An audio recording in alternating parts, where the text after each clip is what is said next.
કચ્છી ગુજરાતી સાહિત્યમાના ચેનલમાં આપણું હાર્દિક સ્વાગત છે।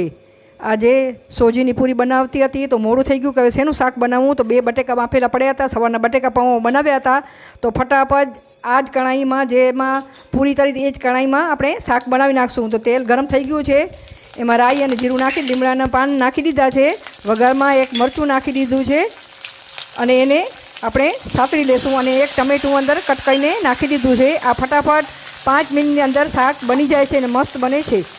હવે આપણે મીઠું એના માટે નાખી દઈશું બરાબર। આને હવે એને આપણે હલાવી દઈશું આમ બરાબર, એને થોડોક કૂક થવા દઈએ ટમેટાને થોડાક એમ આવી રીતે આપણે હલાવી દઈશું અને ચપટી હિંગ નાખી દીધી છે અંદર બરાબર। હવે ટમેટા પણ ચડવા આવ્યા છે। હવે આપણે એમાં નાખશું હળદર, ધાણા જીરું પાવડર નાખી અને આપણે મિક્સ કરી લઈશું બરાબર, એને મિક્સ કરી લઈશું। હવે આપણા ટમેટાં કૂક થઈ ગયા છે બરાબર એમ।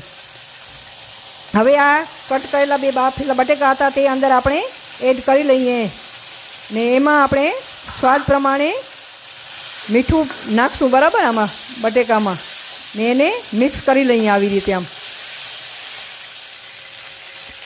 હવે આપણે આ લસણની ને મરચાંની ચટણી બનાવી હતી, મારી પાસે ફ્રીજમાં પડી હતી, તે અંદર એડ કરું છું। તમે લાલ મરચું પણ એમને ઉપર આમ નાખી શકો છો અને એને બરાબર મિક્સ કરી લેશું। આમાં મીઠું છે એટલે મીઠું મેં બટેકામાં ઓછું જ નાખ્યું છે બરાબર। આમાં લસણવાળી ચટણી હતી એ અંદર એડ કરી દઈએ, ફટાફટ એમ થાય બની જાય અને ઉપરથી નાખી દીધી આ સેવ।